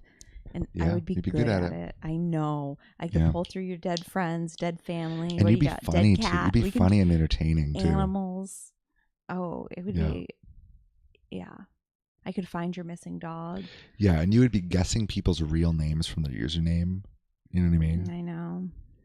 It'd be like Firecracker 967. You're like, all right, Sheila, it's time for you to talk now. She's like, what the fuck? How'd you know? I know. She's like, well, my name's Sandra. You're like, damn it, that was my second choice. Yep. I know. You're unusually talented in that space. I know. And I know I could do it. And I know I'd be good at it. And I could make money doing it. You know? Like I could, I know it. But it's like, oh. Yeah, to what end? Everything in me is like gross. I remember when we were living in Seattle, this woman told us we should like check out one of their like spiritual radio stations or something. Yeah. So, or to like be on it or something. She's like, oh my God, you guys should. Interesting. And then we were like, well, let's check it out and like listen to it first and see what we think. And we listened to it, and we've talked about this before, but God, this was years ago. A caller called in, and what happened? It was like something about a mom and a daughter, or the mom and like, and so basically the advice from the medium was that this older woman needed to get a dog, and then that was going to solve all her problems. And I was like, a fucking dog? Like that sounds so stressful. Like she's talking about all this turmoil she's going through. Like she just lost her second husband and her daughter just moved out. And that's, so when I was checking in, I was like, oh, I wonder what's here for her. I was getting like something so completely different. Yeah. You got to kind of ask questions. Like, what are you feeling in all the spaces that's opening up, right? It's like that kind of inquiry. Yeah. Yeah. But then first it's like, well, I'm really fucking sad. That all comes through and then you unpack it. Yeah. All right. Well, what's sad? You know, like, well, I feel like I was a terrible mother, and it's like it goes down that route. Yeah. It's like, okay, well, you did the best you can. So now what? Like, where are we going from here? What's this next chapter of life? No, it was a whole. But yeah, the advice was just like, well, if you're lonely, you should get a dog. Have you thought about getting a dog? And I remember we listened. We were like, what? Like, what the fuck? Like, that was not in the field at all. No. We're like, this lady should not get a dog. That's the opposite. The opposite of what she should do. Yeah. Yeah. It was really unfortunate. And I feel like that all the time. Well, I don't watch TikTok all the time, but anytime I go onto TikTok and my algorithm feeds me the mediums, the live mediums, I get so, I just get so irritated. And like a card flies out. And like, and Miriam is the best name for a medium, medium, right? Medium, the medium. Welcome to Mediumship with Miriam. Yeah, we just need to get someone with a strong enough accent to do the intro. Mexican or Indian accent. Yeah. Medium. Yeah. It's like earn. Yes. We got to find someone who says medium and Miriam it's the like same. It's like a Spanish accent. You do it like Mexican. Bienvenidos a Miriam de Medium. I know, it could be a lot of fun in that way. But it like, hey everyone, welcome back to the show. Is it really like, I don't know. And it's like lucrative, and like you get the like fucking hats put on your head and the flowers. Yeah, we can produce it. It's like a whole thing. We just need like a big comfy chair that looks like you're on The View. Oh yeah. Yeah. With like the bright ass fucking lights, with like a picture of like a Florida boardwalk in the background. That kind of feel. Step right up.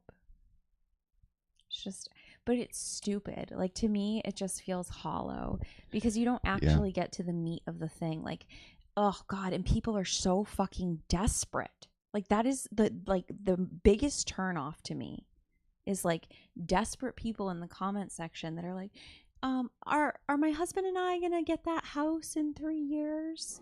Mm-hmm. Or like, we've been saving for it for 3 years. Are we gonna sign? Whatever. Are we gonna close in 2025? And then like a card flies out and it's like the Hanged Man, and they're like, yes, you are. You just got the Hanged Man, and that means, and then it's like this whole fucking thing. It's like, wait, what? And that means your debt's on the way out. Yeah, exactly. Yeah. It's like, oh, I hate this. I hate this. I'm like, oh my God, thank you so much. Yeah. Ooh, the Two of Pentacles. That's a pretty good card. Mm-hmm. Yeah. I know. Oh, Two of Cups. Lots of wealth coming your way. Mm-hmm. I don't like it. And yeah, the desperation from people is really sad. Mm-hmm. It's really sad to me that the response from the lady on the screen is soothing to them in some way. I'm like, you didn't talk about anything fucking real. And like, no one really ever wants to say like, yeah, so it seems like it's going to end soon. Like, that relationship is over. Mm-hmm. No one says that. They're like, well, there's going to be some rocky roads ahead, our Hanged Man again, he's back. But this Two of Cups is fulfillment. 9 of Cups, I don't know. Not even about the cards, but just when people are even just... Do you want to scoot towards me a little bit? When people are just reading... Sliding out of screen. Reading energy, I know. It's more comfortable against the arm. I mean, a great position the camera, but... So that... Yeah. Yeah, it's weird because if you were to pull readings online as yourself without playing the character, it wouldn't work. No. I know. That's what's weird, right? I know. And that's the thing about like... I'd have to have like bejangles and like there'd have to be a whole... It would yes, have to be... Yes. A whole scene. Yeah, and it's the same with me as a channel. Like, I know that I could blow up very quickly if I wear a spacesuit. Do you know what I mean? What about and like peanut butter jelly? with like black background, very dramatic lighting, and like a Star Trek style fucking suit. Boom, you know? That's true. But I think you could do well with the peanut butter and jelly costume. Actually, no, that's not it. That's not it. Would. You know, it wouldn't work. No, it wouldn't. It's too absurd. No, because it needs to be. There needs to be a feeling of like prestige and like the background needs to be like chrome or something. Yeah, it needs to be galactic.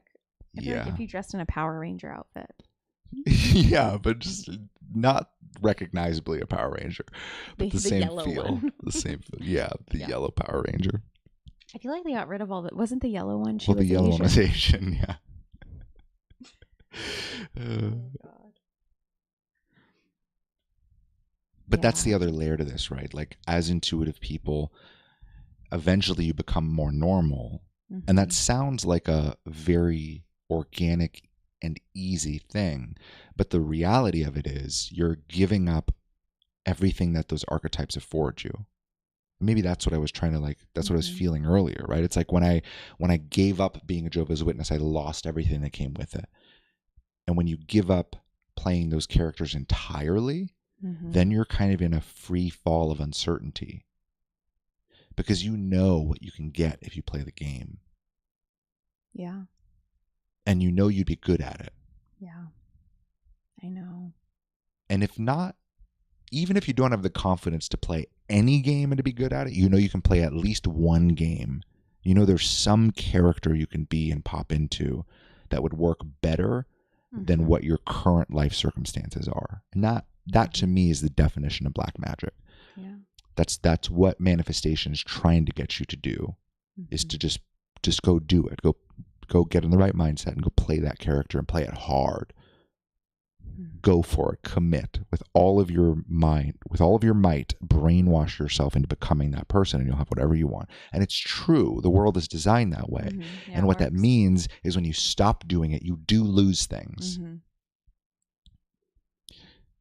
And what that means is God has to be real. Or really, you have to know that God has to be real. You have to know that God is real. Because if you don't, then you're in a uncertain free fall and you have no certainty that you're generating by playing the right character. right? So it's weird because the whole flip side of this conversation is that becoming normal is actually a very difficult emotionally thing to do. It takes a lot of bravery and courage to become a normal person because you know what you can get if you aren't normal. Mm-hmm. You know what characters to play to get more views. You know what characters to play to get further ahead in your career, to position yourself and brand yourself. But if you don't do that because your soul won't let you and God's telling you not to, you have to trust that God is capable of something better, or at least God's capable of navigating you away where you as you without modification can do something real here. Mm-hmm. Yeah. That seems to be what we're all looking for. I just want to play a role in society where I get to be 100% myself and have things work. Mm-hmm. That alone is a fucking dream. If you told that to most spiritual people, what if you could just drop all the games, be 100% yourself, never had to grow, never had to do any more trauma healing or any of the things. If you just got to be yourself and you were just safe, not super exorbitantly wealthy and have everything you ever want, but just safe and good and sustainable, and you only had to be yourself. Most people are like, fuck yeah. Mm-hmm. Holy shit, that'd be amazing. If only the world worked that way, I would love that, right? I think that's what most spiritual people would say. Yeah, it does.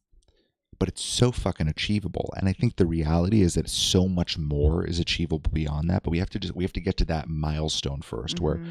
where God can prove to us that we're safe to be ourselves. And if we do that for long enough, eventually we'll see what can really fucking happen here. Hmm. Yeah, I think for me, one of the interesting pockets, less so with spirituality. I mean, I know that's a hot button for sure, but like the Trump stuff, like it still fascinates me. Like, I don't know. It's like, wait. We were guided into it, but like we were also guided out of it to see even more. But like people don't want to see more. They don't want to see beyond it. They don't. Yeah. There's like there's like. It feels good to be part of a thing, like a team, like you like the sports team, you know, like everyone's like a Red Sox fan here and you hate the Yankees. And like, you know, there's like the hive mind around all of these things. And like, even just, I don't know, like where Trump is popping up now and like just all of it, like the indictments and the like, and like the podcasts and it's just so, it's like, oh, you guys don't see any of this? Like, you really think America's making this change? And it's like, wait, we got to zoom out like 18 clicks. Are you down to do that? But like people won't, because I mean, they would lose their whole business. They would lose their whole identity. Like their whole livelihood revolves on them going to these conservative events, and they've built their entire brand off of being conservative, being a patriot, being a truther. Yeah. Like to let it all go is terrifying. Yeah. Because like who would you be without any of it, and how would you make a living? Like you basically just feel like your life's over. Mm-hmm. And it's more emotionally compelling to play the character because the character gets you somewhere here. I guess that's what's so weird about all of the Trump people, because lots of them, like I think about like Blexit, right? Was it Blexit? Blexit? Is that what it's called? The Black Exit? Mm-hmm. Candace Owens and Brandon Tatum and Yep. that whole thing. There were a lot of people who swung very quickly. I did. From Democrat to Republican. Mm-hmm. During that time, very quickly. There was a massive movement. It's odd, though, because, I mean, this even goes back to our mission statement at the beginning. The thing that we're asking people to do, or the thing that we're doing and inviting people to do, is to swing out of an archetype and then to not click into the next one. Right. Right? Because you can say that we were guided to Trump, and I mean, yes, but the way I see it is we were guided out of the liberal mindset. We were guided out of this idea that a environmentally friendly, sustainable future built with technology and government handouts was going to be the way to all of our salvation, where we could like finger paint all day and everything would be glorious. Yeah. That like utopia that was kind of crafted by the progressive movement in America was very compelling to us. We loved Andrew Yang. We loved the idea of universal basic income. And it felt like everyone would finally get to pursue their soul's calling, that the only thing holding them back was money. And if they just had money, then they would have spontaneous awakenings and would all do whatever their soul was calling them to do. So fucking naive. Stupid. That's what I thought. It took a lot for us to learn that that was naive. And what it took was swinging into all of the conservative perspectives and going, everything I thought was really silly and racist and just outright mean actually makes a lot of sense. I know. But then that was eye-opening. we kept swinging all the way through, right? Because we kept getting guided along the thing. And then we got guided out of really politics entirely, out of any sort of governmental savior. Yeah. Even the governmental savior that promises less government, right? That's essentially what the conservatives are. We're coming in to take away my job. Yeah. You know, it's like, okay, that's why you guys never do anything. But it's just fascinating that the real thing that we're trying to do here, at least ourselves, is to click out of all of these archetypes and to not click back into anything else. And it's really uncomfortable because it gives you a sense of belonging, and there's a sense of rightness that you can reference based on what other people think of you. And that mechanism, that like that, not groupthink, but that sort of affirmation, that like tribal acceptance. Yeah. It's so visceral, and it's such an easy way to source personal satisfaction and confidence. Yeah. And when you're not playing the game, you don't get any of it. Because you don't relate to people 100%. We're, oh my God, we're besties and we have so much in common. You don't really have that anymore. All of that exits, because all of those like really kind of manic, high-strung, oh my God, we have so much in common, everything's the same, relationships are built on those archetypes because you're both playing the same character. So you are the fucking same person, right? Because the person you're playing is neither of you. Rob was right. Yeah, you are one if we all pretend to be the same person. Yeah. Yeah, it's uncomfortable to sit in the middle of all of the games because the games give you certain things. There are certain benefits to playing every different game. Yeah. And we really, really, really have to trust that God is real and God is capable.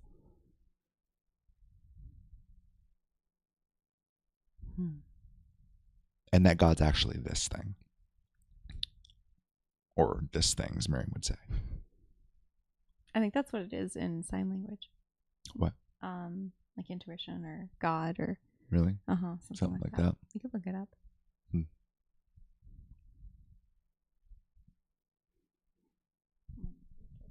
Okay. Alrighty.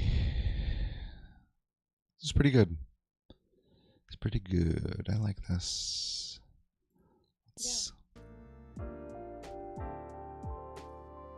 God is this?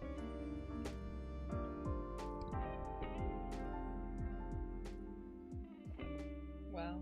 Oh, all the way down. To your heart. God. If you'd like to learn ASL,